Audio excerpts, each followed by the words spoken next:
Aditya, so should we begin or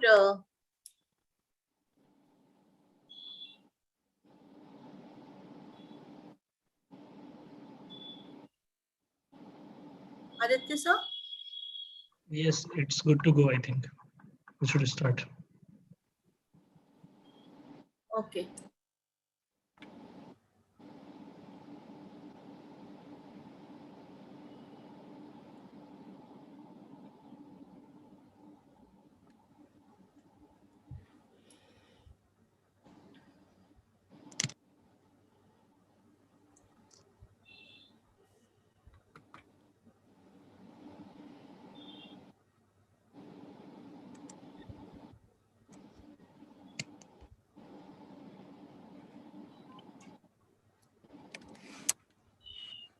Okay, so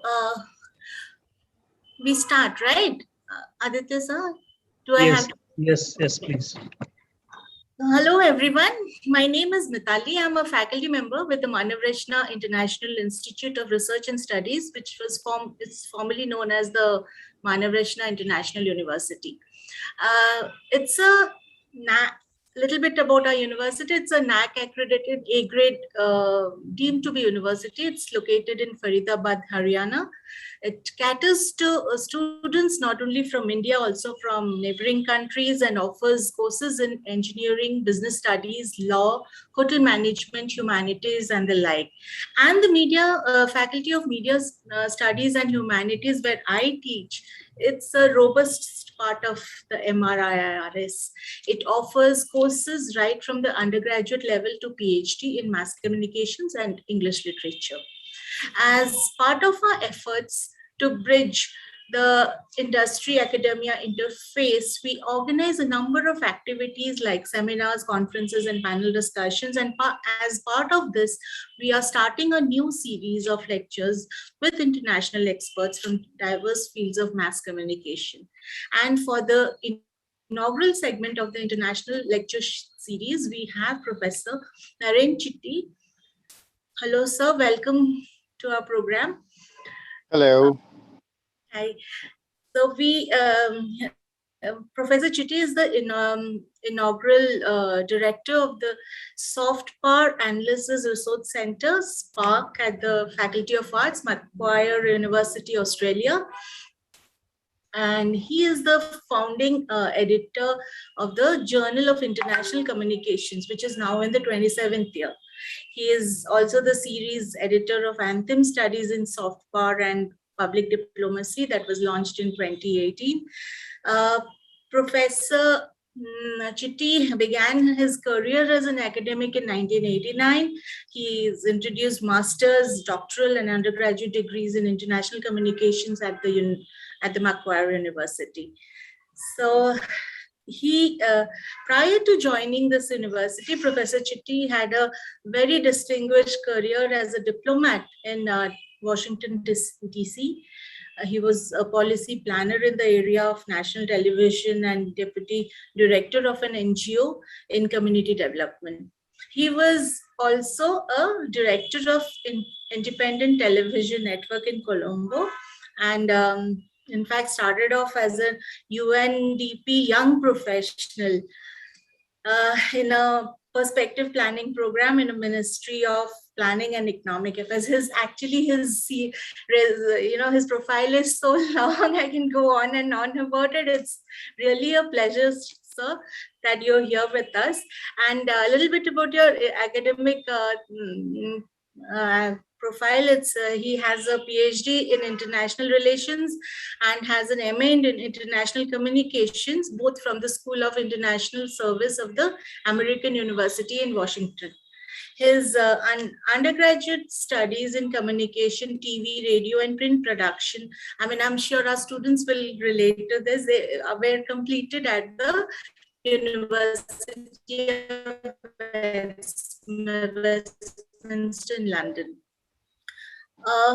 Professor Chitty's primary focus area has been soft power and public diplomacy.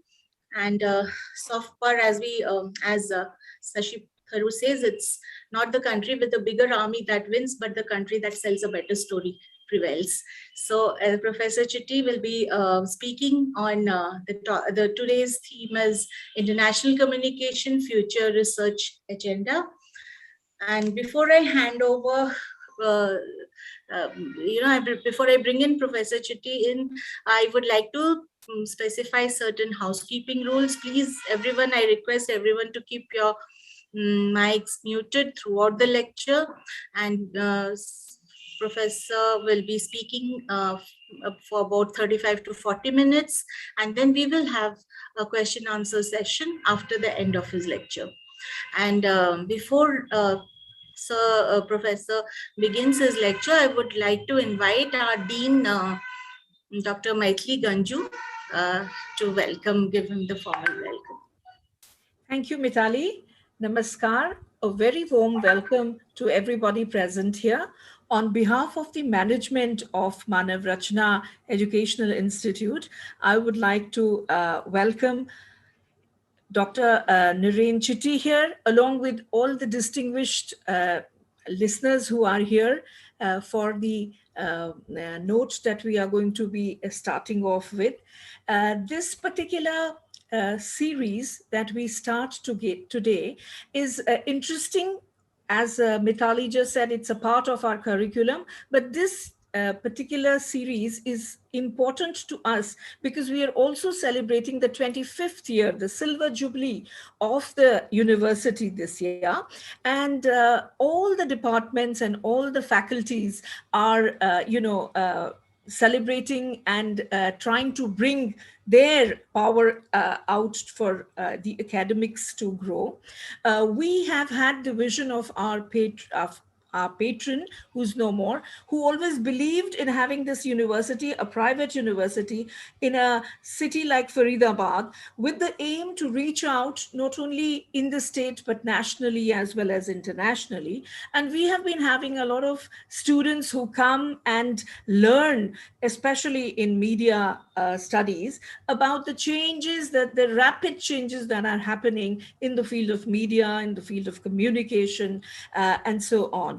The topic that we have, with which we have inaugurated today, and we are honored to have Professor Chitty here to take this session today with us, is indeed something that is very interesting, because now in this globalized world, we are talking about moving boundaries, and we are talking about, coming together, whatever the challenge may be, online with technology, and creating a world where there is, the power of news and the power of media is understood and is shared by everybody globally. So with those words, I'm not going to be taking this long. I actually extend a very warm welcome to Professor Chitty. So please start your session today, and we are all eagerly waiting to hear, learn, and discuss with you. Over to you, sir. Namaste, Dean Ganju and colleagues at Manav Rachna International Institute. And appropriate greetings to others who may be in alternative time zones. It's 9:30 p.m. in Sydney, from where I'm addressing you. We're currently in a hard lockdown after having experienced a year of relative freedom. Thank you to Dean Ganju and Professor Aman Vats for having invited me to be the inaugural speaker at your lecture series. I'm delighted to visit digitally and to speak to all of you. Now, offering a research agenda in international communication is a tall order. Before I begin to address this issue, I need to let you know about some of the pertinent influences in my life and career. Like many of you, I've spent most of my academic life following the social scientific convention of only revealing a mere fragment of myself. And some of that was revealed to you in the introduction about publications and career. This is like looking at a photograph of besan, masala, roti, and a menu before it arrives at the table. Knowing the ingredients can add to one's appreciation.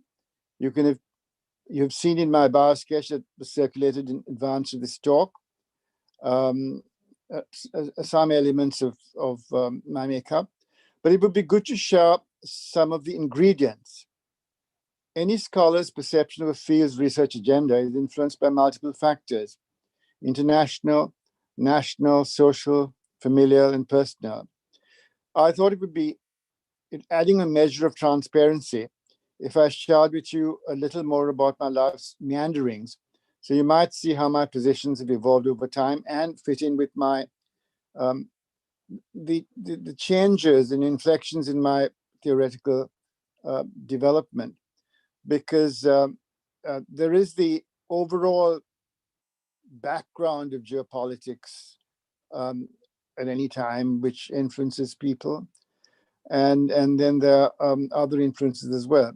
So I want to visit the trail of relevant writing, mostly of my own, in showing how my own research agenda has changed over time. After all, it's in my reading of the world that my suggestions for future research are born. So please bear with me for 5 minutes. In the end, what you choose to conduct research on will be your own choice, tempered by your national, institutional, and social context, among other factors. I was born in what was then called Ceylon. Today we know this country as Sri Lanka. My great-grandparents were Anglophone residents of the British Crown colony of Ceylon. They were beginning to think of themselves as Ceylonese in the second half of the 19th century. They were also arguing for universal adult franchise and self-government. My wife's grandfather, who was born in Goa, India, was jailed by the British for writing editorials in the Morning Leader that called for the expansion of parliamentary democracy. After independence, we continued to call ourselves Ceylonese until 1972, when the Dominion of Ceylon was replaced by the Republic of Sri Lanka. The vast majority of citizens of the Dominion of Ceylon spoke Sinhalese and Tamil. They were uncomfortable with the anglicized name Ceylon. So I grew up in a westernized family, one that Latin American dependency theorists would pejoratively call compradors, or persons who act as agents for foreign organizations engaged in investment, trade, or economic or political exploitation. Not a very popular thing to be in places like contemporary Sri Lanka. My great-grandfather had been a landed proprietor and owned an import brokering firm. Family was Christian, at least from 1860, even though a 17th century ancestor had been a Hindu landowner in India. Growing up, I did not have to think twice about where my loyalties lay. They were with the West. This is not to say there were no pro-Soviets among the Anglophone community. I used to have vigorous debates with a pro-Soviet friend at boarding school in the 1960s. And my wife's father, a university professor, was a member of the Politburo of the Trotskyite Party, and he was jailed by the British in India during the war for being such. The other thing I should say, even though my boarding school is modeled on an English public school, the paintings depicting New Testament scenes on the chapel walls were indigenized. For instance, the crucifixion was shown as taking place in a desolate swamp in Trincomalee on the east coast of Sri Lanka. The models for Christ and his disciples in the 4 massive fresco-like oil paintings were Sri Lankans, servants and teachers of the school.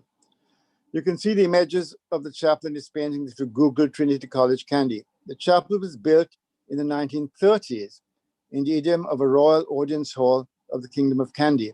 It had no walls. These nods to indigeneity influenced my view of the world. This leads to the first period of development-oriented international communication theory. I addressed this in an early article. The article is called Development is Communication, Self-Reliance, Self-Development, and Empowerment. It was published in 1992. The 3 periods I identify in this article were: 1, communication development or modernization. So the field used to be called communication development. The subfield of international communication used to be called communication and development. The second period was cultural imperialism, and the third was globalization. The modernization approach to development was that of Daniel Lerner. To caricature the model in terms of choice of everyday garments, everyday clothes, everyone would end up as suit-wearing, English-speaking, cricket-playing individuals who read English books and ate with forks and spoons. They would also espouse liberal democratic values. The basic idea of that particular approach and period was modernization is Westernization, and that is good.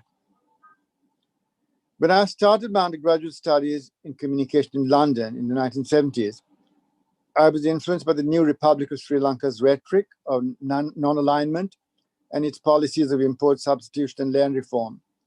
The World Bank was promoting land reform as well as human development. My undergraduate dissertation in 1935 was about cultural imperialism and how to overcome it through learning the rules and excelling at the game of international trade. Perhaps the Chinese read this. Jokes aside, this approach resonated with the Latin American dependency theorists' critique of the post-colonial condition. When the United States withdrew from Vietnam, I found that I was not displeased. Having grown up in a westernized environment, I was still not displeased when the United States withdrew from Vietnam. The cultural imperialism period that I identify in my periodization lingers in the minds and works of some scholars. It continued in my mind when I returned to Sri Lanka from studying in London and worked first in communication planning as a UNDP young professional, then in community development, and finally in television planning.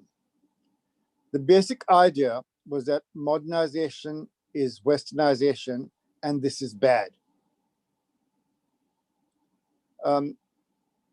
The next phase was when I was posted in Washington as a diplomat in the 1980s.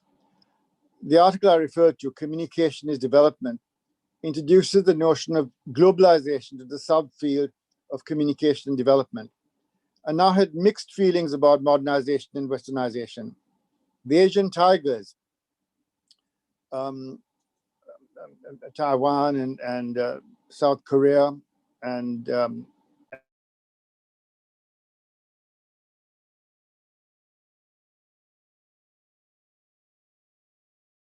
Sir, you are muted, I think.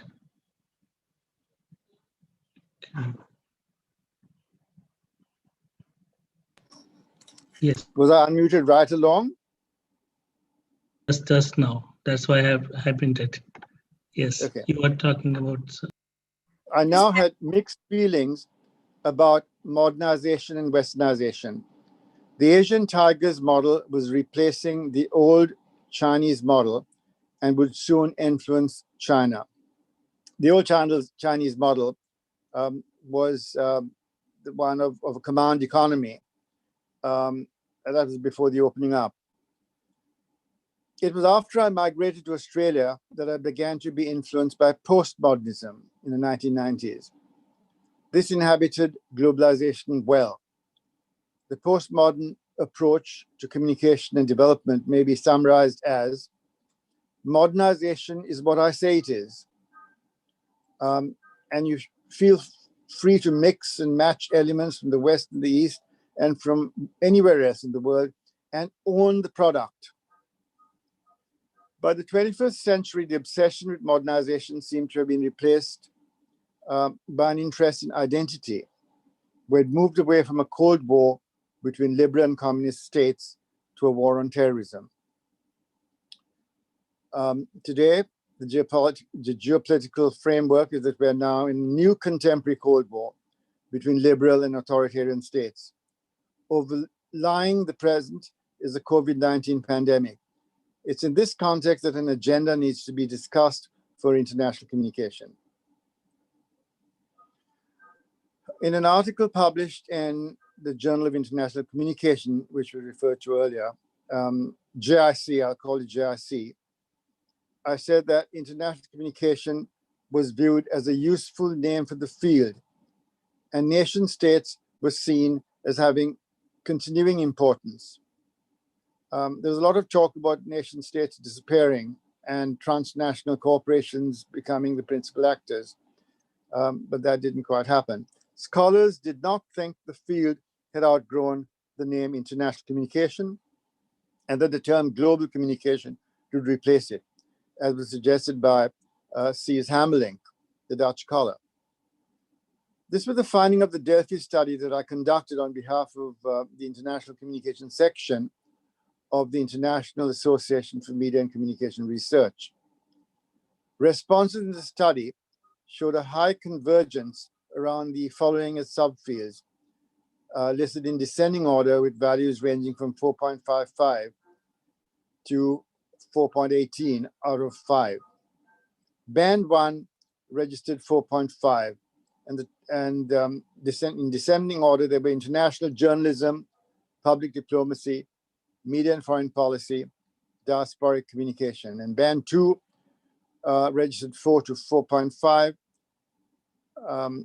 4.45, and they included intercultural communication, international public relations, cross-cultural communication, international telecommunications, development communication, communication development. And band, let me see, and band 3 registered 3 to 4 and consisted of transnational communication and international political economy and communication. The term international, I think, is sufficiently flexible to deal with relations between nation states and relations between nations within and across states as well. This notion will be elaborated on a little later in this talk.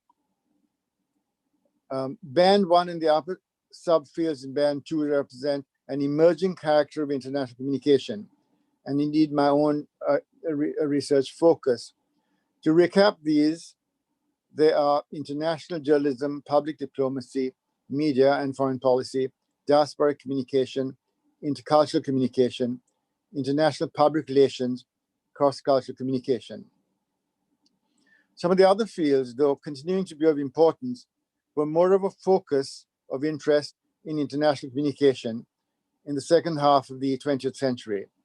However, the field continues to be rooted in the original foci of international research by Harold Laswell and Daniel Lerner, American scholars, as described in my article entitled International Communications Continuing into the 21st Century as an Academic Commons in Gazette in 2005. Founders of the field, Harold Laswell and Daniel Lerner, were preoccupied with the dark side of political propaganda and the light side of propagation of modernity. Both these preoccupations were related to the geopolitical context of Cold War competition. Research preoccupations are often shaped by larger global concerns. This is something to consider when we speak later about possible future directions for international communication research. In a review of Asian international communication by Lee in JIC 2018, it was noted that the topics and publications in the study descended in the following way. Media studies way ahead of everything else, then diaspora, intercultural communication, journalism, language, business organizational communication, and ICT, that's international communication technology. There's some overlap with my earlier study. The rest, including soft power and public diplomacy, were less than 10 each. Development communication was the lowest at 2. The 3 largest areas were media studies, diaspora, and intercultural communication, with media equaling the sum of the other 2 frontrunners. 16 Asian values were noted with application to communication in descending order, with origins in Taoism, Confucianism, Buddhism, Hinduism, Islam, and Japanese civilization. Now, in mapping Asian international communication, in the Asian Journal of Communication in 2010, I noted that fields of study, particularly though not exclusively adjacent or proximate fields, can be preoccupied with the same consolations. Let me illustrate.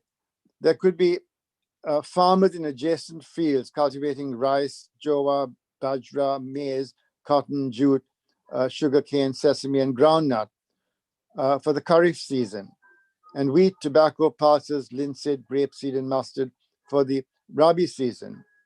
Whichever field a farmer is in, if he looks up at the sky during a season, he will see the same constellations, such as Sagittarius or Scorpio.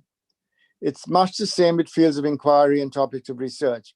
For instance, international journalism may be of interest not only in the field of international communication, but also in fields such as journalism, development communication, public relations, and culture studies, and disciplines such as sociology.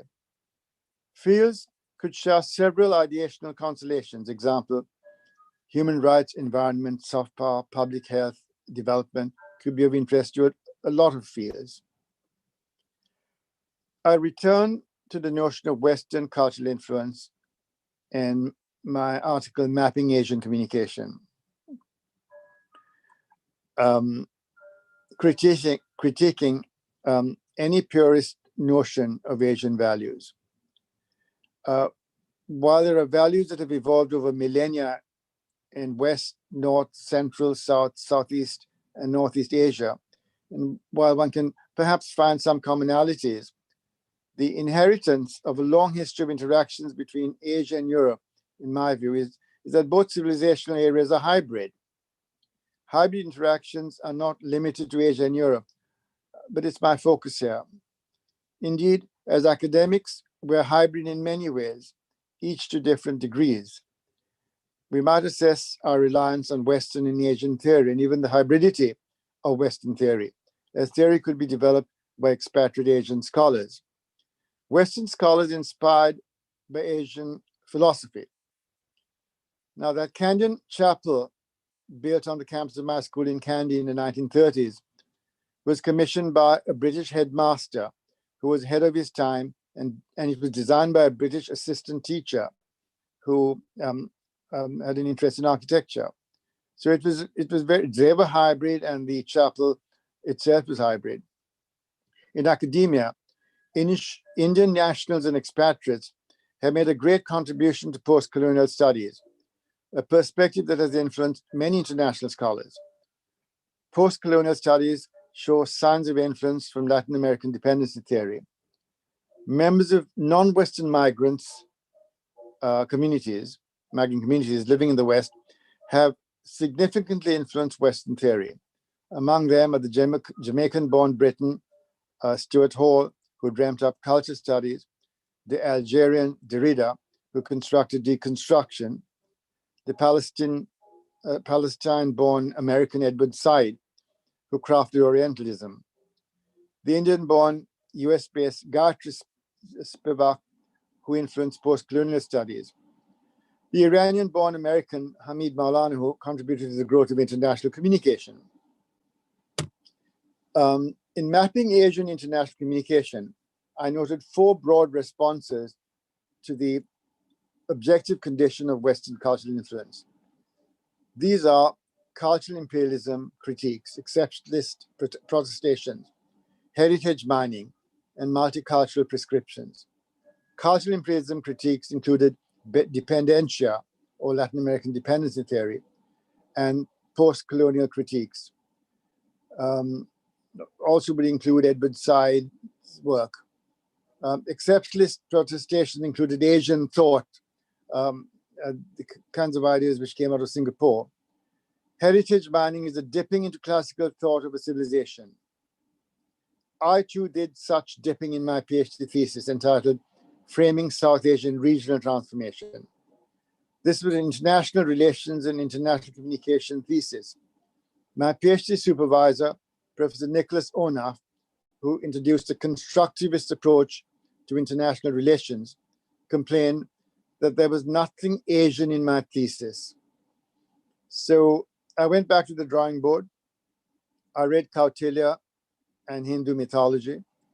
I found parallel concepts to Western ones in the notions of in Kautilya, the Chakravartin and Dharma Chakra, and the story of Rama and Sita and Ravana, and developed a hybrid framework of analysis. Mapping Asian International Communication discusses issues of hybridity, diasporic community, and universalism of culture. The communication response identified 10 years ago when globalization was a much happier theme, despite having its critics, was harmonious communication.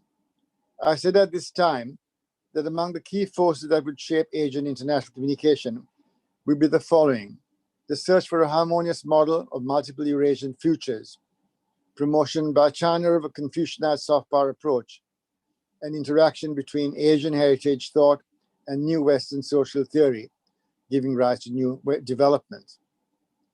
On some of that, how wrong I was. We have anything but a harmonious world today. Indeed, it's a cacophonous world. There's been a long discussion of the relationship between international and intercultural communication, and also between intercultural and cross-cultural communication. In his introduction to the special issue on intercultural relations of JIC, Gary Weaver noted that the terms cross-cultural and intercultural communication are often used interchangeably, yet they are somewhat different in terms of inquiry, depth of analysis, and scope. Cross-cultural communication studies began with an examination of the impact of technology and mass communication on cultures and the interaction of the so-called developed and developing nations. Intercultural communication was an expansion of cross-cultural communication studies, as scholars considered what happened when different cultures interact on a more interpersonal level. This approach was more interested in internal rather than external culture, belief systems and image theory, motivation theory, national and ethnic identity, power relations between subcultures, and the dominant culture. All of these areas became a part of intercultural communication studies. Lee in JIC 2020 draws on Maulana in JIC 1997 and Maulana and JIC 2018 to form the view that Maulana sees intercultural and international communication as identical. This is in the sense that all international communication is intercultural. One could even argue that practically all communication, other than that between members of small, highly homogenized groups, is intercultural. All intercultural communication may not be international unless one conflates the scope of nation with culture. For instance, communication between men and women have intercultural characteristics. Some small cultural groups within nation states may not see themselves as nations. International communication is of particular interest as a means of influence across borders, whether international or intercultural. I use influence here in its widest sense, as do Laswell and Kaplan.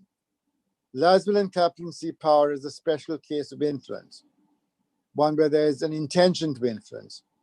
Much of our theorization about international communication is about intended influence. The subfields of development communication, international public relations, and our public diplomacy are all intention-based. Intercultural communication is also intentional in its usage. There's practically always an intention to influence. I have since 2017 been examining this notion in relation to soft power. While Nye's crafting of the concept of soft power is comprehensive in scope, the clear boundaries he has demarcated excludes a world of influence from the footprints of soft power. All aspects of Laswell's power model are dealt with by Nye in his articulation of soft power. A neoliberal international relations scholar, he did not actually draw on Laswell's communication model that resonates with Laswell's model relating to power in the context of who gets what, how, where, and when that Nye actually mentions. This is close to Laswell's communication model of who says what through which channel to who with what effect. Emphasis on the communication model has been reflected in others' work. Nye speaks of stories, kinds of messages that resonate with values of like-minded targets, target people. Messages and targets are akin to the early bullet theory of communication. The moment one associates the term like-minded, as Nye has done, referring to congruence of values between senders and receivers of messages, targets are being treated to a degree as audiences, as viewed under reception theory, Stuart Hall's reception theory. The recognition that receivers of soft power messages are active receivers rather than passive receivers under the bullet theory, whose worldviews and values shape their reception of soft power messaging, does not reduce the essentially strategic nature of Nye's conception of soft power. Thus, soft power has been closely intertwined with methods of transmitting soft power. They are linked to Nye's three layers of soft power resources: culture, political values, and foreign policies. Most specifically, Nye speaks of culture in places where it's attractive to others, its political values when it lives up to them at home and abroad, and its foreign policies when others see them as legitimate and having moral authority. Measures of soft power have addressed selected elements of the resources in their projects, we shall see below. Cultural soft power may be transmitted through media, cultural industries, and cultural diplomacy, so can political values. Foreign policy messaging may be transmitted through diplomacy, public diplomacy, media, and even cultural industries. There is strategic intent generally of state actors, either in the foreground or background of international communication. Nye distinguishes between active and passive soft power. Active implies that actors are using the soft power resource in the promotion of a state's foreign policy interests. Passive does not imply that actors are not drawing on a resource. Passive implies that actors need only to make little effort because of the innate attractiveness of a resource. He points to an actor's values being like the light shining from a city on the hill. We need to explore two other terms that Nye uses in connection with active and passive soft power. These terms, direct and indirect, refer to how soft power affects targets. Direct refers to leaders' behavior influencing other leaders' behavior. Indirect refers to a two-step flow where overseas publics and third parties are first influenced, and this creates enabling or disabling environments for decisions. We have used the terms power and influence above, and it's used to clarify usage. Nye notes that the dictionary uses the term interchangeably and finds the distinguishing of power from influence is confusing. Unlike influence, power itself is not generally a verb. One can overpower or empower, but one cannot power except in a physical sense, like electricity. One can exercise or wield power. Power is a resource. The exercise of power is the manipulation of resources. On the other hand, one can both wield or hold influence. Influence can be a resource and an action. Nye argues that we cannot say that an actor has power without specifying power to do what. Power needs to be described in instrumental terms. Speaking of actors, inevitably Nye has a focus on actions and the outcomes of actions. He notes that from a policy-oriented perspective, intentions matter in terms of getting preferred outcomes. He argues that the actions of a country with a large economy may have unintended effects that cause accidental harm or wealth to a small country. In a forthcoming chapter, I draw attention to Laswell and Kaplan's view of relations between power and influence and apply this to the notion of unintentionality and soft power. Power is a special case of the exercise of influence. It's the process of affecting policies of others with the help of actual or threatened severe deprivations for non-conformity with the policies intended. Laswell and Kaplan note that a form of power is a form of influence in which the effect on policy is enforced or expected to be enforced by relatively severe sanctions. They also note that a form of influence is a form of power whenever the effect on policy is enforced by relatively severe sanctions. However, they do explicitly say that power is a special case of the exercise of influence. It is the process of affecting policies of others with the help of actual or threatened severe deprivations for non-conformity with the policies intended. For Laswell and Kaplan, all cases of power are cases of influence, but only cases of influence involving threat of sanctions are cases of power. Whether one views culture as the basis of a pyramid of Nies, 3 categories of soft power resources, or as a tripod, culture can be an important power resource. Nye defines culture as the pattern of social behaviors by which groups transmit knowledge and values, and it exists at multiple levels. At the same time, he cautions against treating culture as a synonym for soft power. He notes that there's a need to look at both resources and behavior in assessing soft power. From a constructivist perspective, soft power resources are products of social interaction, patterns of social behavior. But not all behavior is intended to influence. While Kaplan and Laswell speak of respect-based influence, bases such as charisma, rectitude, and affection, their emphasis is on coercive aspects of power. Nye has expanded the conceptualization of intentional influence power to include inducement and attraction.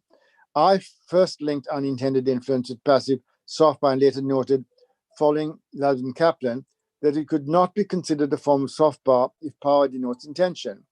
I propose the term attraction-based unintended influence or soft power, where power is bracketed, to problematize it.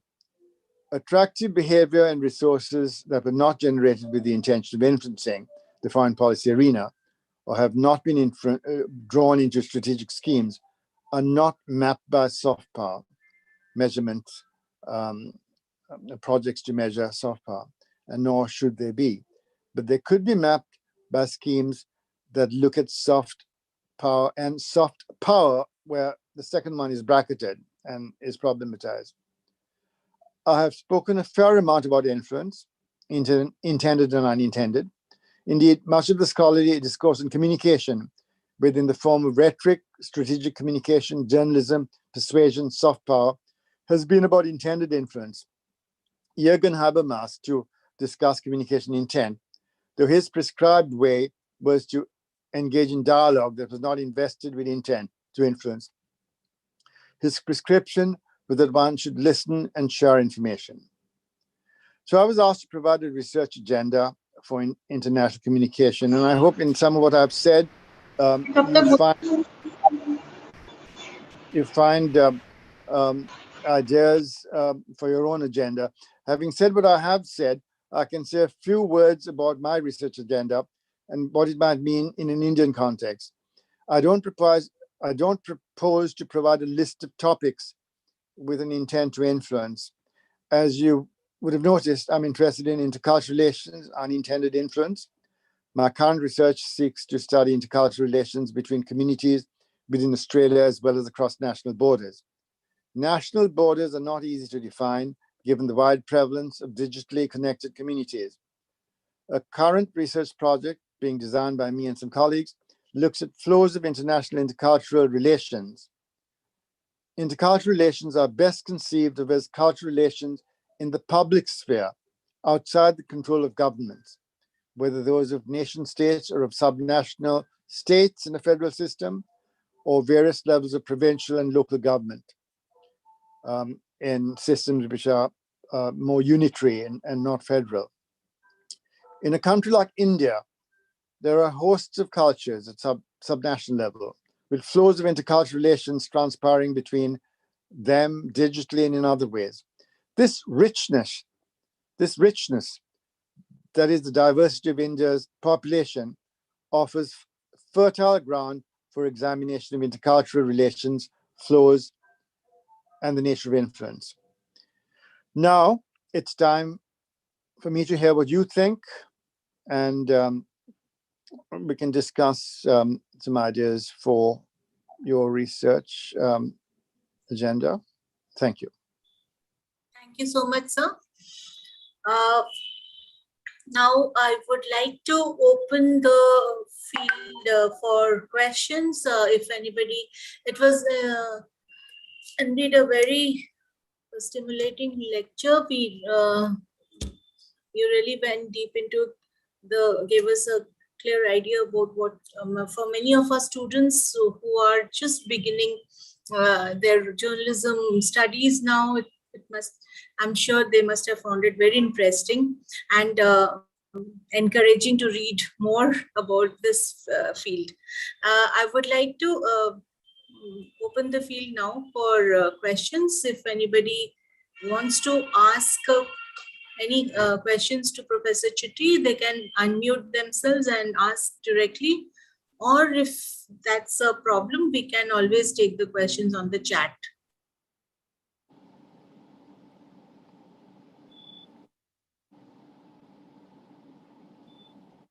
I already have two questions, sir.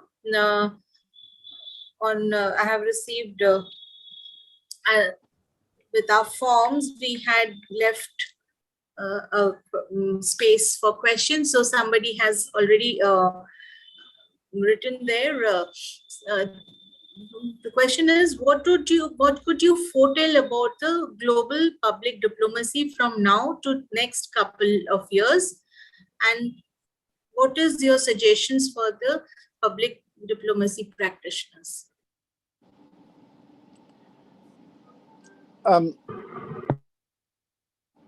I tend to take a view of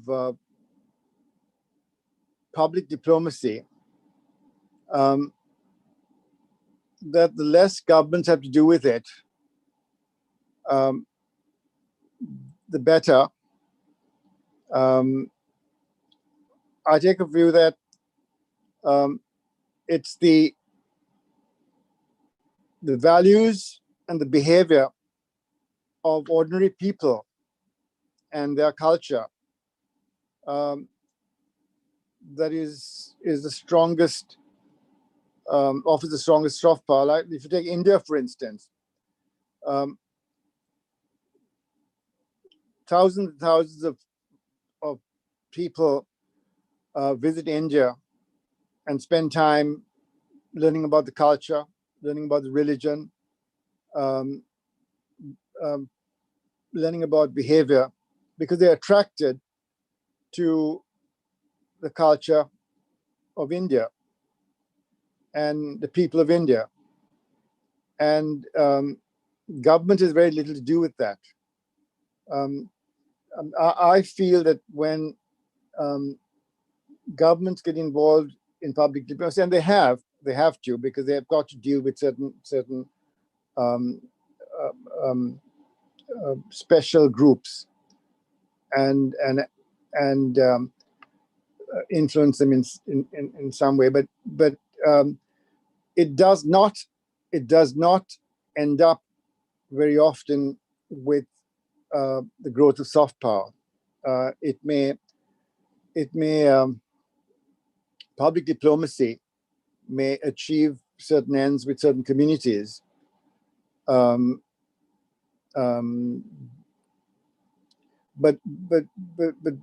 very little is done, I think, in terms of making a country attractive. Okay. Moving on to the next one, I'll take two questions because they seem related.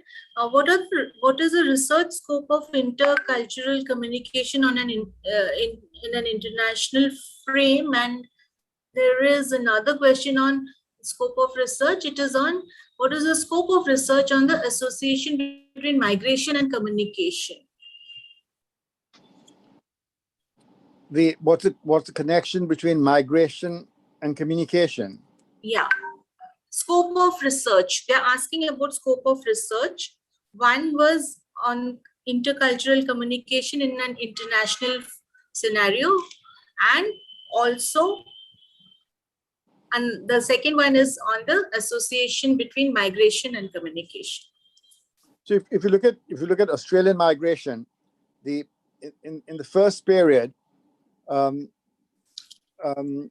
you had forced migration. People were sent to Australia as prisoners, and that was hard power. And then you had people being paid to migrate to Australia, and that was inducement, and that was also hard power. There were children who were brought in from Britain, and they were brought under compulsion. That was also hard power. But in contemporary Australia, what you have is a certain segment of the migrants come to Australia because they're attracted to Australian values. Now, Australia does not spend a lot of resources trying to propagate its values today. And there are also factors in other countries, which, like say Afghanistan, where some people want to leave Afghanistan and go to Australia. So there is that pressure from outside. In terms of communication, say for Australia, there is an attempt to try to make people in countries that are sending refugees to Australia to become more aware of the dangers and difficulties and policies and so on. And some of that is done together with governments concerned. So that's part of the international communication which a country like Australia does. There would also be communication which provides information on how to migrate to Australia legally, and what the benefits are and so on. So if you're talking about research, and if you happen to be an Indian, you may be interested in researching on how different Indian groups are reacting to Australian messages or American messages. Or you could be looking at people migrating to India, because India is one of the biggest acceptors of migrants in the world.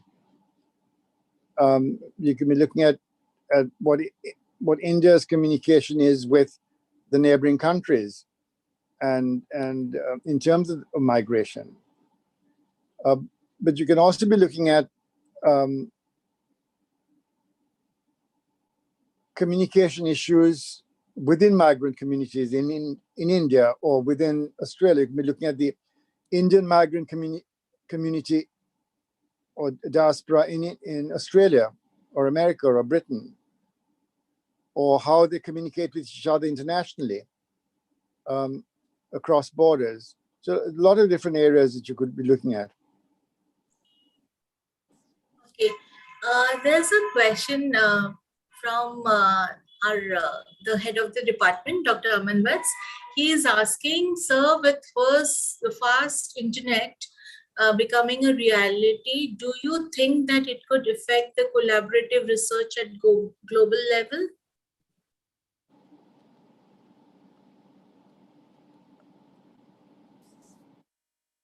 I think the current moment is a transitional moment because we still have met people physically, the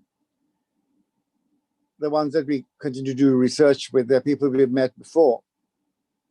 But I think as we go along, if in a worst case scenario, if there is much less travel and you rely mostly on the the digital world, I think we will grow to live with it and to work with it, and it will be normal. But that's the worst case scenario. The best case scenario, we return to pretty much a normal life, but we probably be somewhere, moving towards that, and somewhere in the middle for some time. Okay, sir. Then moving on to the next one is, in what direction the globalization processes should follow in future? Should follow. Yes. Well, geopolitics is the final determinant, and that's going to shape the nature of geopolitics, as it always has. If you go back to, I remember a time, and many of you or some of you might remember it, when there was the Comic-Con for the communist bloc, and there was the Western trading system, and even in terms of international communications, you had Intelsat, which was meant to be a single international telecommunication system, which didn't include the Soviet Union and China. And the Soviet Union had set up something called Intersputnik for its bloc. So the system was separate. Emanuel Wallerstein said that there may be two political systems, but there's only one world economic system, and it's capitalist. That seemed to be working till recently, because everybody, with whichever side of the geopolitical spectrum you were, when it came to international trade, you were capitalist. But the tensions caused recently with the pandemic, unless over time they're forgotten, and human beings do forget things very quickly, there will be a certain amount of caution in terms of returning to the same free flow of globalization, if I may call it that.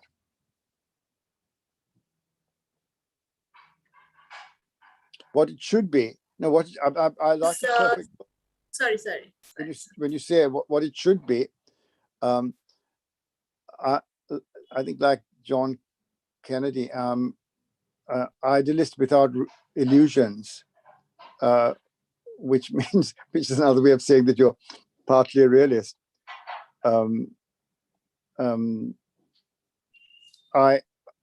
Ideally, I would like a world where there are no borders, where there's free trade, where all the freedoms and so on. But in the real world, that's not going to happen, I think. Okay, sir.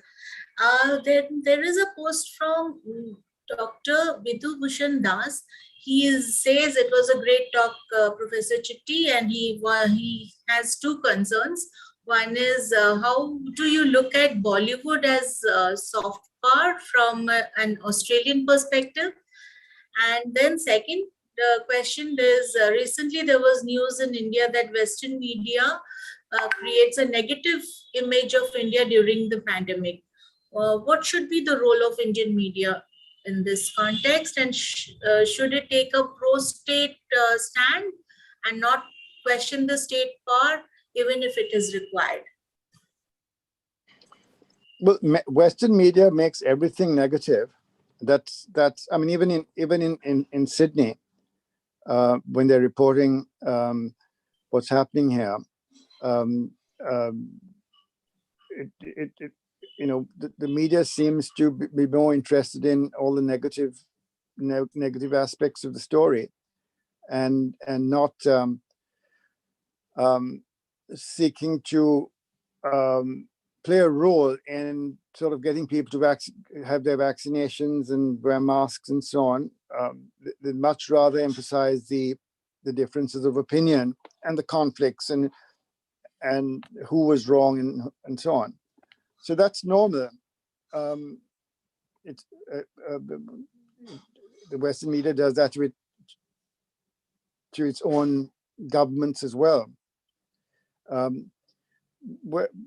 India has for a long time tended to take the view that it shouldn't spend money on soft power, that should let Bollywood and so on continue to be attractive, and other aspects of Indian culture, and Indian culture is sort of fairly pervasive in various parts of the world. I think more recently there's been a tendency to for the state to promote yoga, or to at least to in a sense, since yoga is so popular anyway, to make a claim to the Western manifestations of yoga in some way. As I said, my own feeling is that the less the state gets involved, the better. You do have a Department of Public Diplomacy in the External Affairs Ministry, and I think the former Consul General in Sydney, Indian Consul General in Sydney, had a hand in setting it up. And I think the reason for setting that up was more to explain Indian foreign policy to Indian youth, who, according to some people in the ministry that I spoke to, who became very agitated and nationalistic in relation to China. This was about 10 or 15 years ago, and some of the perceptions might have changed at this point.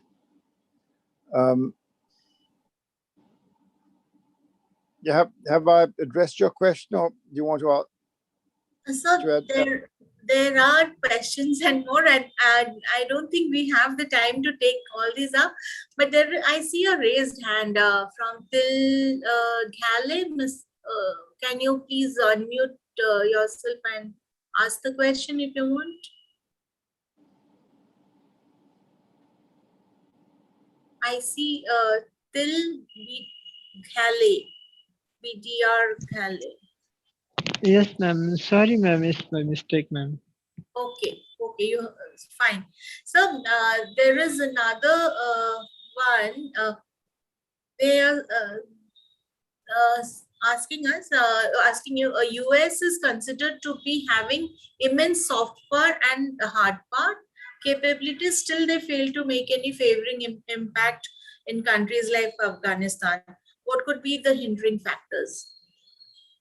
The hindering factor is Afghanistan. No one has been able to win in Afghanistan, and I think nobody will. The Russians failed. The Americans failed. I'm sure the British failed. I don't know that much of history. Earlier on, I mean, during the colonial days. It's a difficult terrain. It's the social organization is, or disorganization is particular, and it's a fool's game to really try. And I think what Biden has done is it sort of left it as a problem for other people, maybe for Russia and China, so that he could allocate his resources somewhere else. But America does have a great deal of soft power, and the thing is, I mean, it has the most amazing soft power. And even Osama bin Laden used to watch American movies in Afghanistan. So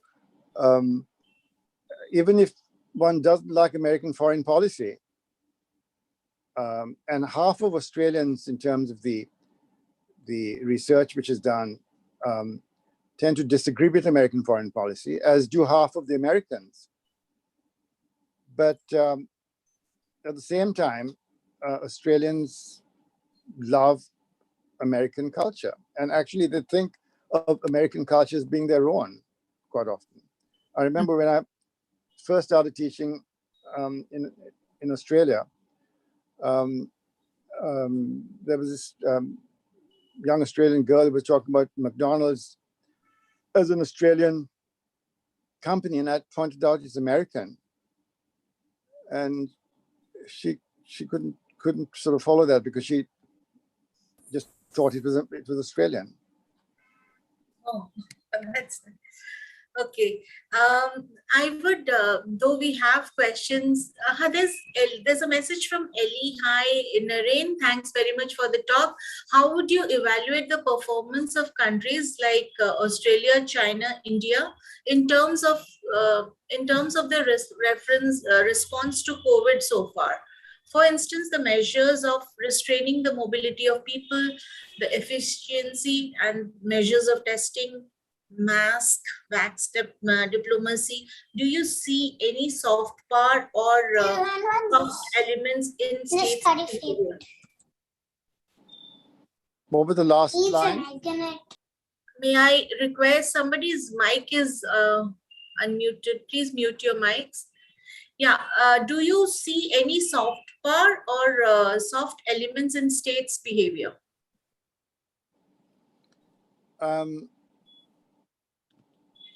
Well,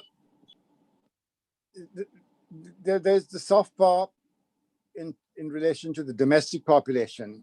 That would be one thing. So if you take Australia, each of the states, like New South Wales or Victoria, Queensland, and so on, because the governments and the premiers and so on are thinking of the next election,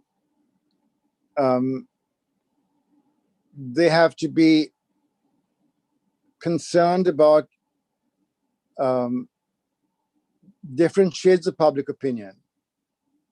So they've got to be concerned about people who don't want to wear masks and people who are quite happy to wear masks.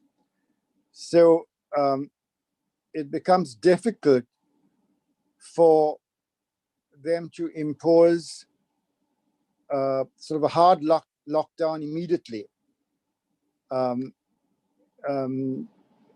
It's done incrementally, as it were. And it doesn't mean it doesn't mean that everyone's going to be happy about it either.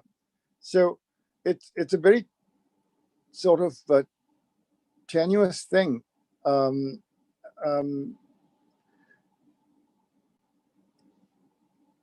When you have a lockdown, it's not soft power, it's hard power. Any sort of enforcement is hard power. But say in Sydney, for a long time there was no mask mandate. People were asked to be responsible, and even if they don't care about everybody else, at least care for their families and their aged parents and so on, and to take care. So there was that attempt at persuasion, and so that would be attractive to some people, but other people in the population would think, why aren't they being hard? Why aren't they saying, you know, you just have to wear a mask, you have to do this, that, and the other thing to stop it?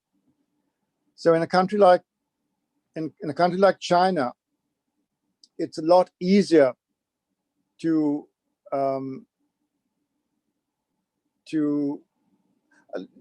use hard power, and maybe because it's effective, that becomes a kind of soft power for people who are happy that the numbers are down or whatever. The democracies all over the world have had great deal of problem. India and United States, Britain, Australia and New Zealand didn't have a problem, which was significant. In the whole of the last year, I think, in New South Wales, it seemed pretty normal after the initial outbreak. But now with the Delta, I think they've had to they had to be coercive, and the military is actually on the streets helping with the contact tracing, and people have to wear masks, and they have to stay within a certain number of kilometers from their home, and so on. So it's very difficult to say that one party is better than the other. Actually, Joseph Nye was asked when he was on CGTN by the Chinese interviewer who he thought had done better, China or the United States. And Joseph Nye said exactly what I would have said, and that both sides had done some things which were good and some things which were not, not as good. China did excellently well in controlling the virus, but there were some problems at the beginning, which could have been avoided in a different kind of society.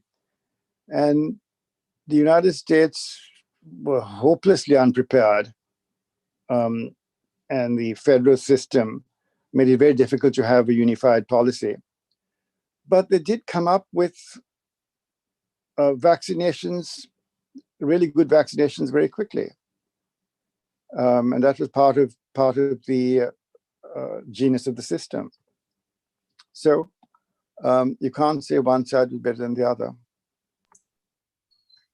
Okay, so now, though I have got the cue that I should wind up, but I don't want to disappoint my students. They have posted 2 questions, so I would like to take up that, and then we can, we'll wind up here. Then the question from Jaspreet and Rajvi, as more and more countries are starting to move away from democratic values, will it become difficult for um, researchers to carry out honest global researches? Will India play a more active role in global diplomatic scenario, considering that we are slowly moving away from being a third world country and having formed new alliances? I think this question of moving away from democracy, there's always been, from the time democracy was invented, thousands of years ago in Greece, even in Greece and Rome, there were ebbs and flows of their kind of limited democracy. But then, if you look at it internationally, there have been ebbs and flows as well. So if you looked at, there are certain periods where the age of dictators in Europe, the age of dictators in Latin America, and then democratization, then have dictators again. So that it's an uneven system. There's one world capitalist system, but there are different political systems. So those can be captured by different people, different political views. To capture a state is not impossible for people. As for India, India has enormous energy. India has enormous potential, and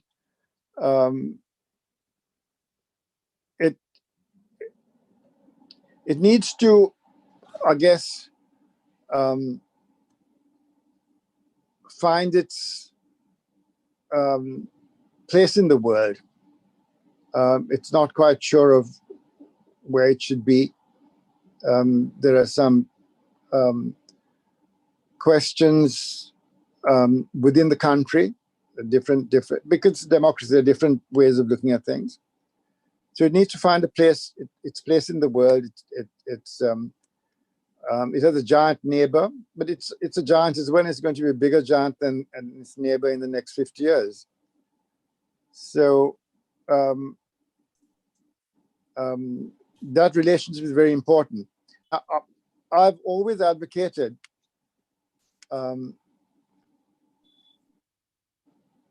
good relationship, a soft power relationship between India and China. But that's not really happening right now. At certain levels, the borders and so on, there's a lot of disturbance.